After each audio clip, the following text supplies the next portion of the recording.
Guys আমরা সকাল সকাল চলে এসেছি বর্ধমান স্টেশনে। মানে বাইরে বিশাল ঠান্ডা এবং আমরা যাচ্ছি হচ্ছে বোলপুর শান্তিনিকেতন, কিন্তু যাওয়ার কথা ছিল ভায়া মেমু, কিন্তু যাওয়ার কথা ছিল হচ্ছে গণদেবতাতে। গণদেবতা আমাদের তিনজনের মধ্যে একটা মতবিরোধ হয়েছে, তার জন্য হয়নি।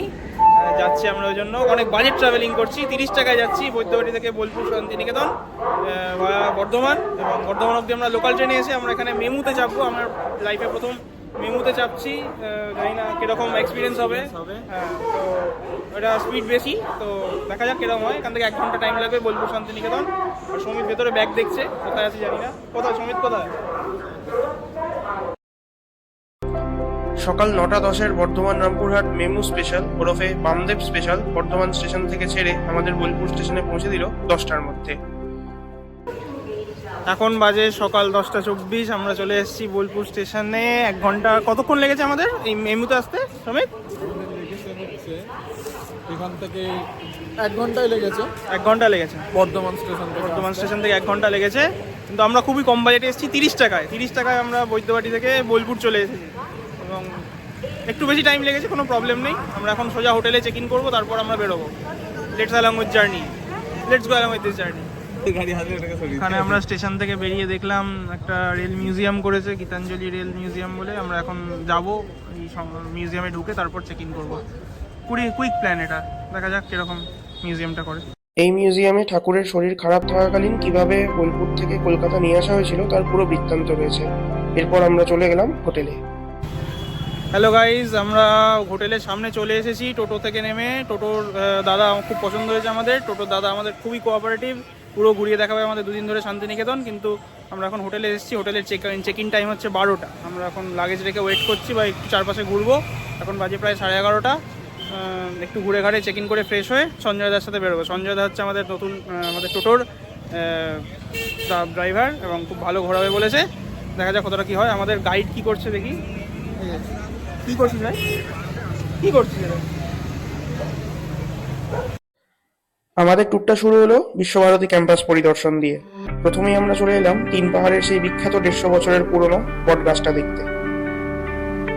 এরপর আমরা চলে গেলাম তালগাছ দেখতে, যেখানে একটা তাল গাছকে কেন্দ্র করে একটা সুন্দর খড়ের চালের কুটির রয়েছে।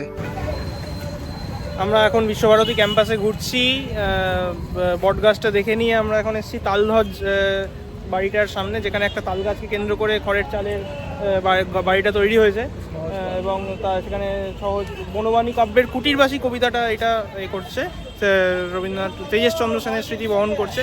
খুবই সুন্দর দেখতে, যেটা আমরা ভিডিওতে দেখিয়েছি।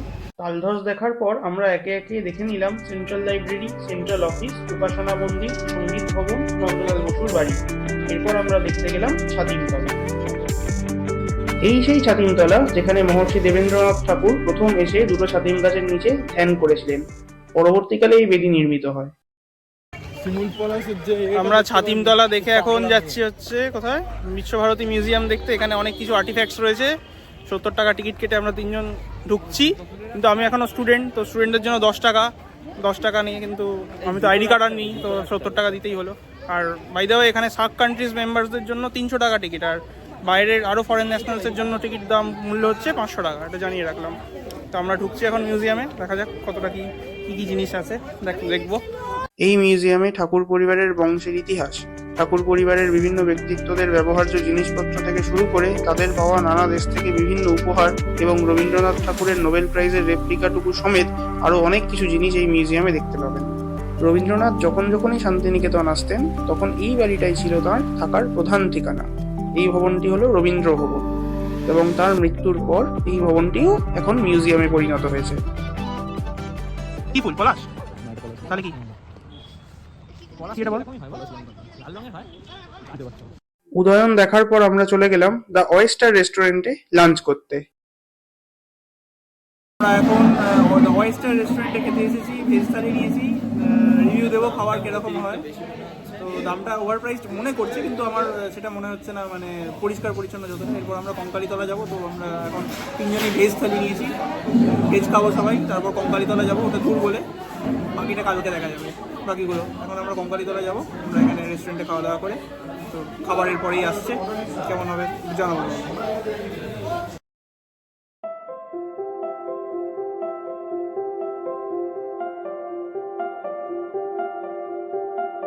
লাঞ্চের পর সাডেন প্ল্যান চেঞ্জ হয়ে যাওয়াতে আমরা কঙ্কালীতলা না গিয়ে চলে গেলাম দেখতে সৃজনী শিল্পগ্রাম।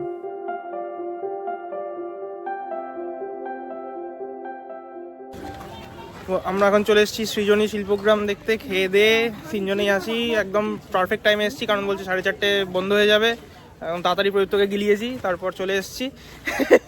না দেখা যাক, আমিও দেখবো, তোমরাও দেখবে কি আছে ভেতরে। Let's go.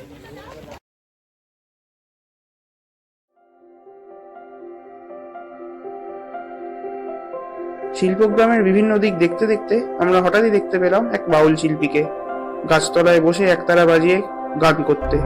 আহা, এই সুরের টানেই তো শান্তিনিকেতন ছুটে আসা।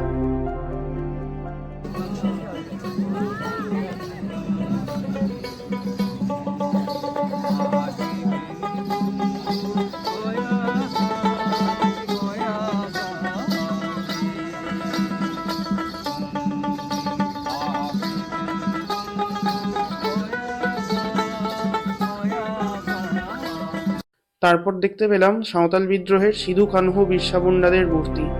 পরন্ত বিকেলের আলোয় ওদের মূর্তি অভাবনীয় লাগছিল সূর্যের আলোয়। ওরে ও আমাগা সবাই ফিরে যায়, যদি গহন পথে যাবার কালে কেউ ফিরে না চায়, তবে তোর পথের কাটা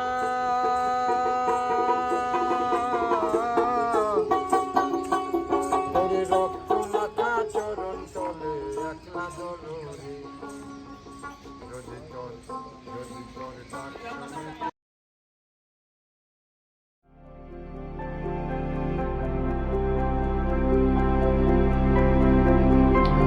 শিল্পগ্রামের বিশেষ বৈশিষ্ট্য হলো এখানে আন্দামান ও নিকোবর সহ পূর্ব ভারতের বিভিন্ন রাজ্যের কৃষ্টি, শিল্প, সাহিত্য, কলা, সংস্কৃতির বিভিন্ন নিদর্শন এখানে তুলে ধরা হয়েছে।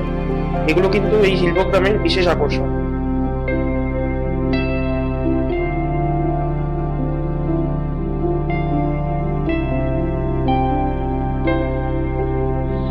এরপর চোখে পড়লো খোয়াইয়ের হাটের একটা ছোট্ট সংস্করণ।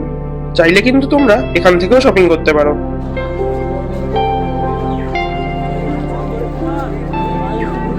সময় কিছু কিনবি কেন? দেখেই মজা, দেখেই মজা, কিনে পকেট কিনে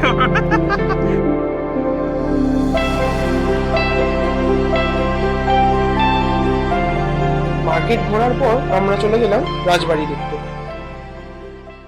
আমরা সৃজনী দেখার পর চলে এসেছি রাজবাড়িতে। আজকের জন্য এই রাজবাড়িটাই শেষ স্পট। এরপর আমরা হোটেলে চলে যাব বা অন্য কোথাও ঘুরবো, কিন্তু বাকি ঘোরা কালকে হবে, কারণ সব বন্ধ হয়ে যাবে। চলো রাজবাড়ির ভেতরে ঢোকা যাক, কি আছে দেখি। রাজবাড়ির স্ট্রাকচারটা কিন্তু খুব সুন্দর, চারিদিকটা ঘেরা এবং মাঝখানে নাট মন্দির। এই রাজবাড়ি আর 5টা সাধারণ রাজবাড়ির থেকে একটু আলাদাই বলতে পারো।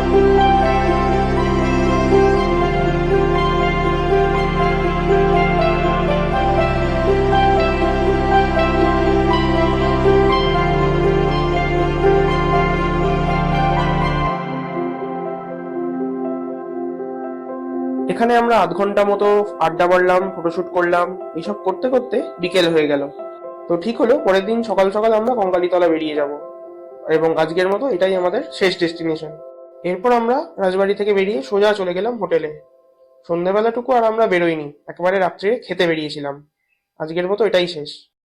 হ্যালো গাইজ, আমরা এখন রাত্রিবেলা 9:15 বাজে। আমরা এখন কনকনে ঠান্ডা। কত টেম্পারেচার হবে?